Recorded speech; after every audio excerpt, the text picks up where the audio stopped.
Welcome back. And in our top business story, Jebel Ali Freezone reached record revenues of 1.53 billion dirhams last year as rents in Dubai's industrial district soared, pushed up by increased demand as a result of the government's plans to build the world's leading logistics hub in the Emirate.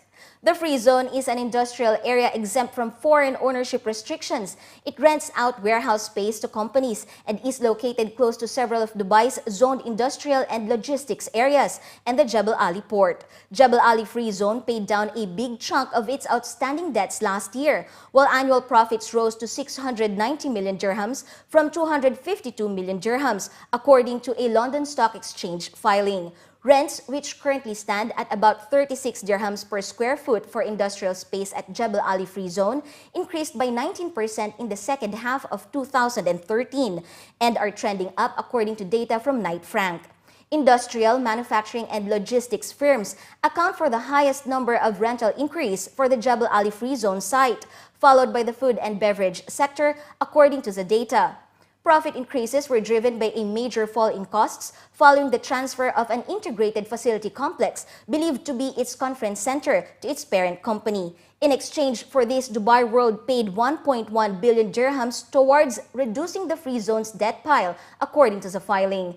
This move has enabled the Free Zone to cut its gearing ratio, which measures the company's debts as a proportion of total capital held, from 50% in 2012 to 39% in last year. Additionally, in 2013, Jebel Ali Free Zone issued a 2.38 billion dirham Islamic bond, which is set to mature in 2019. This is in addition to a term loan of 4.4 billion dirhams, of which 1.81 billion dirhams has been so far repaid. Jebel Ali Free Zone, which covers an area of 56 square kilometers, owns an estimated 6.13 billion dirhams of investment property. Emirates Airline will operate the first A380 Super Jumbo to land in Scotland in April to mark 10 years of flying to the UK country.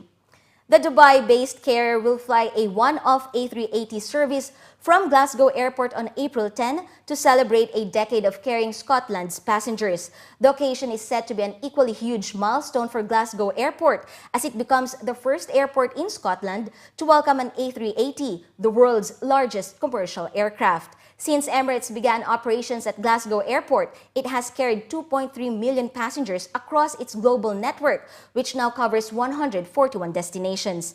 Emirates currently offers over 43,000 passenger seats per month to and from Glasgow, following the upgrade of its second daily service to a Boeing 777 in 2012. Emirates is an official partner of the Glasgow 2014 Commonwealth Games and the official airline of the Queen's Baton Relay. And low-cost carrier Air Arabia has announced plans to strengthen connectivity between the UAE and Egypt with the launch of non-stop services to Cairo, the capital city. The new service from the carrier's primary hub in Sharjah marks Air Arabia's 5th destination in Egypt and 90th worldwide. From February 27, Air Arabia said it will offer 3 weekly flights to Cairo, with flights departing Sharjah International Airport on Tuesday, Thursday, and Saturday. Air Arabia currently connects passengers from Sharjah to Alexandria, Asuit, Luxor, and Sohag in Egypt. The airline said there has been a significant level of demand for Air Arabia's Egypt services over the past years.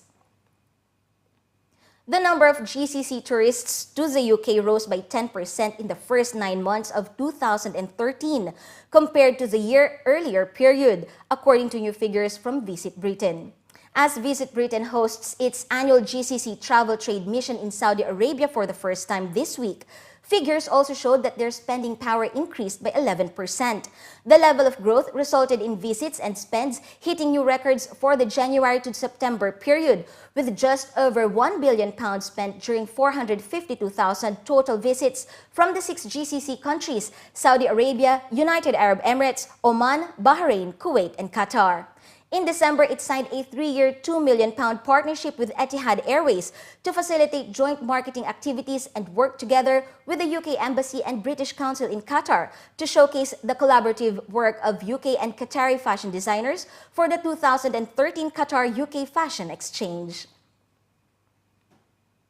And Dubai developer DR has announced that it has increased the percentage of shares which foreign investors are allowed to hold in the company.